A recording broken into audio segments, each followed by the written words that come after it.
ચાપડ ગામે પ્રાથમિક શાળા ખાતે ખાસ ગ્રામ સભા યોજાઈ હતી। નર્મદા જિલ્લાના ગરુડેશ્વર તાલુકાની વઘરાલી ગ્રુપ ગ્રામ પંચાયતમાં સમાવિષ્ટ ચાપડ ગામના પેટા ફળિયામાં પ્રાથમિક સુવિધાઓનો અભાવ હોવાથી ગામ લોકોને મુશ્કેલીઓનો સામનો કરવો પડી રહ્યો હોવા અંગેના વિડીયો સોશિયલ મીડિયામાં છેલ્લા કેટલાક સમયથી ફરી રહ્યા છે, જેને ધ્યાનમાં લઈને સ્વયં ગામ લોકો દ્વારા ખાસ ગ્રામ સભાનું એક આયોજન તારીખ 16મી એપ્રિલના રોજ કરવામાં આવ્યું હતું।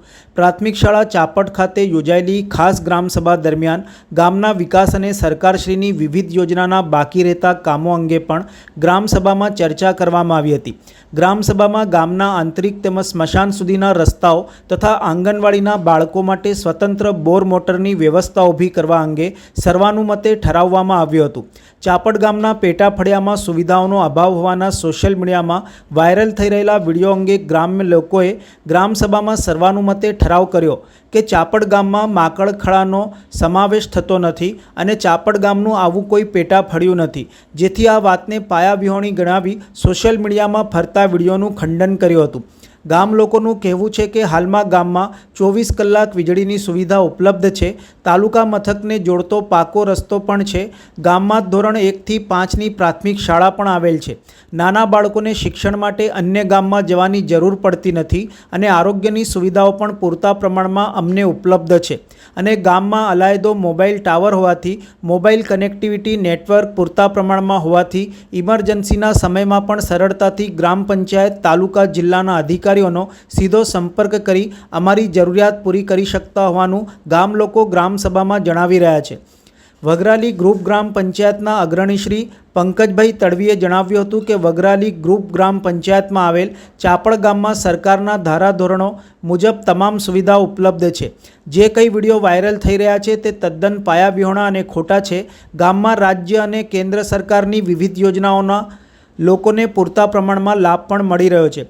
ચાપડ ગામનું બીજું કોઈ પેટા ફળિયું નથી। વર્ષ 1992માં નર્મદા વસાહત અંતર્ગત કેટલાક ગામો વિસ્થાપિત થયા હતા, તેઓને અલગ અલગ જિલ્લાઓમાં રહેણાંકના પ્લોટ અને ખેતી માટે જમીન ફાળવેલી છે। વિસ્થાપિત થયેલા હતા તેઓએ ફરીથી અહીં આવીને વસવાટ કરી ચાપડ ગામના નામનો ખોટો ઉપયોગ કરી બદનામ કરી રહ્યા છે।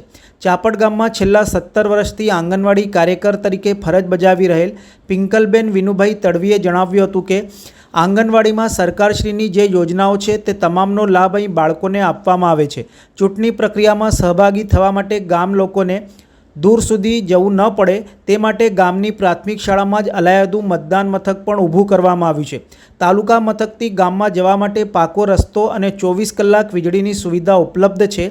ગામ લોકો કોઠી જૂથ પાણી પુરવઠા યોજના અંતર્ગત નર્મદાનું પાણી ગુલવાણી ગામ પાસેથી લિફ્ટ કરી ચાપડ ગામમાં સંપ બનાવી નલ સે જલ યોજનાના માધ્યમથી ઘરે ઘરે પાણી મળી રહ્યું છે। ગામમાં પાછલા વર્ષોમાં 43 લાભાર્થીઓના આવાસ મંજૂર થયેલા છે, જ્યારે 40 નવા લાભાર્થીઓના આવાસનો સર્વે તાજેતરમાં જ પૂર્ણ કર્યો છે। ગામમાં રસ્તા, પાણી માટે જરૂરિયાત મુજબના નવા કામો અંગે ગ્રામસભામાં ઠરાવ કરવામાં આવ્યો હતો।